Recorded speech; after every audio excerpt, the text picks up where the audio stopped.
Hello guys, నేను మీ Shiva. Welcome to సాస్ టీవీ.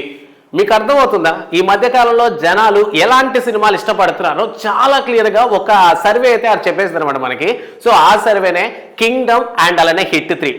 కరెక్ట్ గమనించినట్లయితే కింగ్డమ్ టీజర్ వచ్చి సుమారు ఒక 2 వీక్స్, అదే అప్రాక్సిమేట్లీ ఒక 12 డేస్ వరకు అవుతోంది. సో ఈ క్రమంలో చూసుకున్నట్లయితే ఇప్పటి వరకు 15 మిలియన్ వ్యూస్ వచ్చాయి. అంటే సినిమాకి సంబంధించి ఇప్పటికే 15 లక్షల మిలియన్ వ్యూస్ అయితే రావడం జరిగిందనమాట. ఇక ఓవరాల్ గా చూసుకున్నట్లయితే అన్ని వ్యూస్ వచ్చినా సరే ఎందుకో కింగ్డమ్ వెనకబడిపోయింది.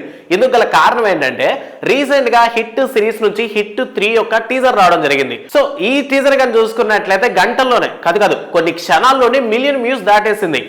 ఎక్కడ తప్పు జరిగింది అని కరెక్ట్గా ఆలోచిస్తే మొత్తం మీద నాని క్రేజ్ ఉంది. అంటే సినిమాని కంపేర్ చేసిన విషయానికి కాస్త పక్కన పెడితే హిట్ సిరీస్ ఉన్నటువంటి క్రేజ్ అలాంటిది. ఇక కింగ్డమ్ విషయానికి వస్తే గౌతమ్ తిన్ననూరి డైరెక్షన్ లో రాబోతుంది అనగానే సినిమా మీద ఎక్స్పెక్టేషన్స్ ఉన్నాయి. అండ్ దాంతో పాటు ఇప్పటి వరకు విజయ్ దేవరకొండని ఇటువంటి ఒక గెటప్ లో ఇంత వైలెంట్ గా చూడలేదు. అండ్ మోర్ ఓవర్ ఈ సినిమాకి అనిరుద్ధ్ రవిచంద్రన్ మ్యూజిక్ అందిస్తున్నాడు. ఇక బ్యాక్గ్రౌండ్ వాయిస్ పరంగా యంగ్ టైగర్ ఎన్టీఆర్ గారు వాయిస్ ఇచ్చారు. సో ఇన్ని ఎలివేషన్స్ ఉన్నప్పటికీ హిట్ 3 అలా రాగానే ఎన్నో లక్షల వ్యూస్ దాటుకుంటూ వెళ్ళిపోయింది అనమాట. సో కంపారిజన్ విషయం మళ్ళీ పక్కన పెట్టేసి ఓవరాల్ గా ఎందుకు తగ్గుతుందంటే హిట్ సిరీస్ లో చూసుకున్నట్లయితే నేచురల్ స్టార్ నానిని కాస్త డిఫరెంట్ గా చూపించే ప్రయత్నం చేశారంటే ఒక ఫ్యామిలీ హీరోగానో ఎమోషనల్ మేనేజ్ చేయడమో లవ్ స్టోరీస్ లోనే ఉండేటువంటి నేచురల్ స్టార్ నాని కాస్త డిఫరెంట్ వర్షన్ లో కనిపించడం అండ్ అలానే హిట్ సిరీస్ మీద ఉన్నటువంటి ఫ్యాన్ ఫాలోయింగ్ వల్ల సినిమాకి మంచి క్రేజ్ ఉంది. ఇక విజయ్ దేవరకొండ విషయానికి వస్తే స్టార్టింగ్ లో ఉన్నటువంటి క్రేజ్ మధ్యలో కూలబడిపోయిన విషయం మనకు తెలిసిందే. సో ఈ క్రమంలోనే సినిమాకి సంబంధించి కాస్త నెగిటివిటీ వచ్చింది.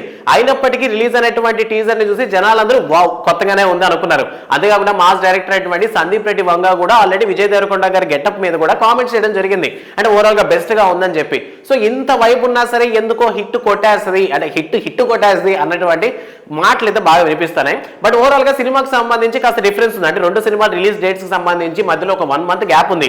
So May 1st hit 3 release కాబోతుంది అండ్ May 30th కింగ్డమ్ అనేది రిలీజ్ కాబోతుంది. అండ్ ఓవరాల్ గా సినిమాలకు సంబంధించి ఇంత డిఫరెన్స్ ఎందుకు వచ్చిందంటే జనాలందరూ కోరుకుంటున్నటువంటి వైలెన్స్ అండ్ కొత్తదనం లాంటి సినిమాలు కానీ చూపిస్తే ఆబ్వియస్లీ జనాలు దానికి అట్రాక్ట్ అవుతారనే విషయం ఈ సర్వే ద్వారా అయితే మనకైతే అర్థమైందనమాట. సో మీ ఒపీనియన్ ప్రకారం కింగ్డమ్ ఎందుకు వెనకబడింది అనుకుంటున్నారు, లేదా హిట్ 3 అంత తొందరగా వ్యూస్ రావడం గల కారణం ఏంటి అనుకుంటున్నారు విషయాన్ని కామెంట్ సెక్షన్ లో మాతో పంచుకోండి. అండ్ రిలీజ్ అయినటువంటి ఈ 2 టీజర్స్ మధ్యలో మీకు బాగా నచ్చినటువంటి టీజర్ ఏంటన్న విషయాన్ని కామెంట్ సెక్షన్ లో మాతో పంచుకోండి. ఇలాంటి మరిన్ని మూవీ అప్డేట్స్ కోసం సాస్ టీవీని సబ్స్క్రైబ్ చేసుకోండి. Thanks for watching.